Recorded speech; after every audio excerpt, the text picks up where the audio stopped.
បាទជាដំបូងសូមគោរពជំរាបសួរបងប្អូននៅក្នុងសេចក្តីស្រឡាញ់នៃព្រះគ្រីស្ទសម្រាប់ព្រះបន្ទូលព្រឹកនេះមានចំណងជើងថាលើសពីគ្រូក្នុងជីវិតមនុស្សគ្រប់គ្នាសុទ្ធតែចង់ចេះចង់រីកចម្រើននិងទទួលបានលទ្ធផលល្អប៉ុន្តែការទទួលបានចំណេះដឹងនិងភាពជោគជ័យមិនមែនកើតឡើងដោយអង្គុយស្ងៀមដោយមិនខិតខំឧស្សាហ៍ព្យាយាមនិងមិនមានគ្រូជួយបង្ហាត់បង្រៀនណែនាំនោះឡើយដោយសុភាសិតខ្មែរមួយបានពោលថាចង់ចេះសម្រាប់អាចារ្យចង់បានផ្លែផ្កាយកភ្លឹងដុតគល់ក្នុងសុភាសិតនេះបានបង្កប់ដោយអត្ថន័យជ្រាលជ្រៅនៃចំណេះដឹងដោយមិនមានន័យមិនល្អសម្រាប់ការអនុវត្តនោះទេគឺបានបង្ហាញនិងបញ្យល់ដូចនេះថាបើសិនជាយើងមានចម្ងល់ហើយចង់ចេះចង់ដឹងយើងត្រូវតែសិក្សាស្វែងរកនិងជាពិសេសត្រូវសាកសួរដល់គ្រូអាចារ្យចាស់ទុំដែលគាត់មានចំណេះដឹងចំណេះជំនាញនិងបទពិសោធន៍មិនតែប៉ុណ្ណោះបើសិនជាយើងចង់ប្រើចំណេះដឹងរបស់យើងឲ្យបានលទ្ធផលល្អយើងក៏ត្រូវខិតខំឧស្សាហ៍ព្យាយាមរៀនសូត្រនិងបំពេញកិច្ចការទាំងអស់នោះឲ្យអស់ពីកម្លាំងកាយកម្លាំងចិត្តរបស់យើងផងដែរដែលគោលគំនិតនេះស្របទៅនឹងការបង្រៀនរបស់ព្រះគម្ពីរក្នុងលូកាជំពូកទី6ខ40ដែលបានចែងថា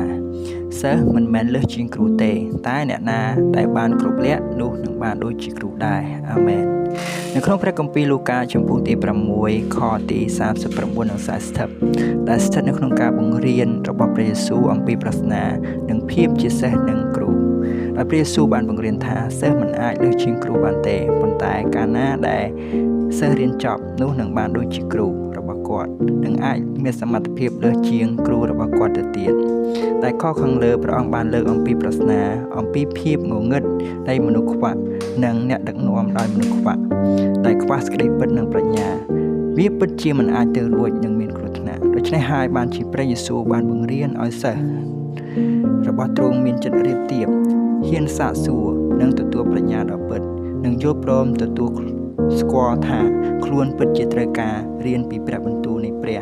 និងដើម្បីអនុវត្តនៅក្នុងជីវិតរស់នៅប្រចាំថ្ងៃនិងជីវិតខាងឯព្រលឹងវិញ្ញាណគ្មានចំណេះដឹងណាដែលបានមកដោយមិនចំណាយកម្លាំងគ្មានសិស្សណាអាចដូចគ្រូបានបើមិនបានឆ្លងកាត់ដំណើរការរៀនសូត្រនិងការអត់ធ្មត់ឧស្សាហ៍ព្យាយាមយើងអាចមើលឃើញសិស្ស2នាក់អង្គុយក្នុងថ្នាក់មួយម្នាក់ស្ងៀមអៀនខ្មាស់មិនហ៊ានសួរទោះបីជាខ្លួនមិនយល់ក៏ដោយរីឯម្នាក់ទៀតសួរគ្រូញឹកញាប់និងហាត់រៀនបន្ថែមទោះបីជាគាត់ត្រូវនឿយហត់ក៏គាត់មិនបោះបង់បន្ទាប់ពីពេលវេលា1ឆ្នាំកន្លងផុតទៅសិស្សដែលឧស្សាហ៍ព្យាយាមសាកសួរនិងព្យាយាមចង់ស្វែងរកចំណេះដឹងគាត់មានចំណេះជំនាញច្បាស់លាស់និងអាចជួយខ្លួនឯងនិងអ្នកដទៃបានតែការនេះគឺជាការដែលបង្ហាញឲ្យឃើញថាផលផ្លែនៃការខិតខំប្រឹងប្រែងរៀនសូត្រពីគ្រូនិងការឧស្សាហ៍ព្យាយាមពិតជាបានលទ្ធផលពិតប្រាកដមែនរីឯក្នុងនាមយើងជាសិស្សរបស់ព្រះយេស៊ូវវិញយើងក៏ត្រូវមានចិត្តរៀបទៀបសិក្សាស្វែងយល់បន្ថែមដោយមិនមានចិត្តខ្មាស់អៀនក្នុងការសាកសួរពីគ្រូគង្វាលចាស់ទុំរៀមច្បងនិងអ្នកដឹកនាំខាងឯវិញ្ញាណនៅក្នុងក្រុមជំនុំ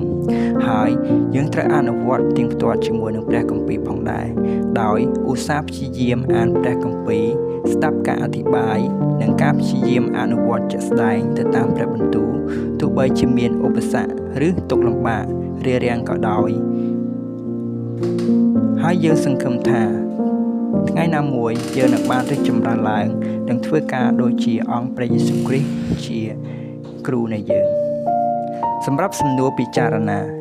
តើខ្ញុំជាមនុស្សដែលហ៊ានសួរនិងស្វែងរកចំណេះដឹងហើយទទួលយកគ្រូ